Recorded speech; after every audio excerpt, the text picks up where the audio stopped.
ಎಲ್ಲ ಸ್ನೇಹಿತರಿಗೆ ಹಾಗೂ ನನ್ನ ಎಲ್ಲ ಗುರುಗಳಿಗೆ ನಮಸ್ಕಾರಗಳು.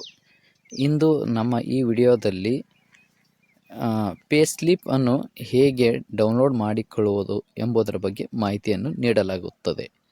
ಮೊಟ್ಟ ಮೊದಲಿಗೆ ನೀವು ಯಾವುದಾದ್ರೂ ಒಂದು ಬ್ರೌಸರನ್ನು ಓಪನ್ ಮಾಡಿಕೊಳ್ಳಿ. ಅದರಲ್ಲಿ HRMS ಪೇ ಸ್ಲಿಪ್ ಡೌನ್ಲೋಡ್ ಎಂದು ಟೈಪ್ ಮಾಡಿ.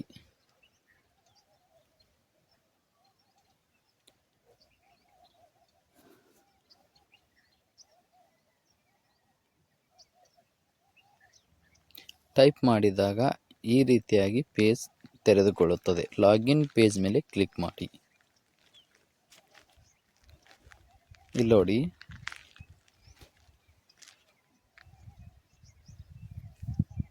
ಕ್ಲಿಕ್ ಮಾಡಿದಾಗ ಈ ರೀತಿಯಾಗಿ ಪೇಜ್ ಓಪನ್ ಆಗುತ್ತೆ. ಇಲ್ಲಿ ಕ್ಲೋಸ್ ಮೇಲೆ ಕ್ಲಿಕ್ ಮಾಡಿ.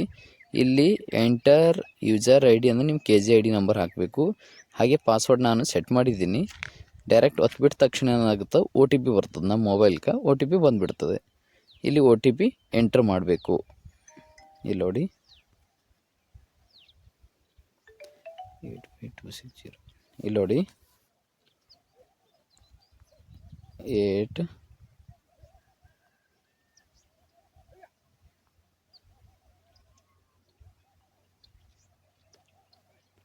OTP ಆದ ತಕ್ಷಣ ಕ್ಯಾಪ್ಚಾವನ್ನು ಎಂಟ್ರ್ ಮಾಡಿ.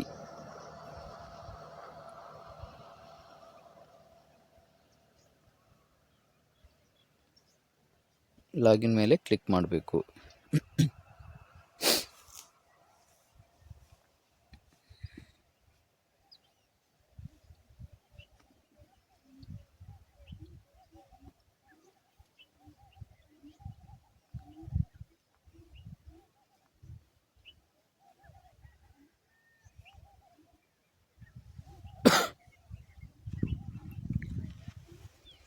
ಈ ರೀತಿ ಕ್ಲಿಕ್ ಮಾಡಿದ ತಕ್ಷಣ ನಮ್ಮ ಬೇಸಿಕ್ ಡೀಟೇಲ್ ಹೋಗ್ತದೆ. ಇಲ್ಲಿ ಪೇ ಸ್ಲಿಪ್ ಅಂತ ನೋಡಿ, ಇಲ್ಲಿ 3 ಡಾಟ್ ಅದ ಲೆಫ್ಟ್ ಸೈಡಿಗೆ. ಈ ಪೇ ಸ್ಲಿಪ್ ಮೇಲೆ ಕ್ಲಿಕ್ ಮಾಡಿದ ತಕ್ಷಣ ಆಗಿರ್ತದೆ, ಇಲ್ಲಿ ತಿಂಗಳು ಕೇಳ್ತದೆ. ಯಾವ ತಿಂಗಳು? ಈ ಡಿಸೆಂಬರ್. ನಾವು ಹಿಂದಕ್ಕೆ ಹೋಗಬೇಕು ಯಾವುದಾದ್ರು. ಇಲ್ಲಿ ಹೋದ ತಕ್ಷಣ ಏನು ಮಾಡಬೇಕು, ಇಲ್ಲಿ ಸರ್ಚ್ ಮಾಡಿದ ತಕ್ಷಣ ಏನು ಮಾಡ್ತದೆ, ನಮ್ಮ ಪೇ ಸ್ಲಿಪ್ ಏನಾಗಿರ್ತದೆ ಅಂತ ಡೌನ್ಲೋಡ್ ಆಗಿಬಿಡ್ತದೆ. ಓಕೆ, ನನ್ನ ಈ ಚಾನಲನ್ನು ವೀಕ್ಷಿಸಿದ್ದಕ್ಕೆ ತಮ್ಮೆಲ್ಲರಿಗೆ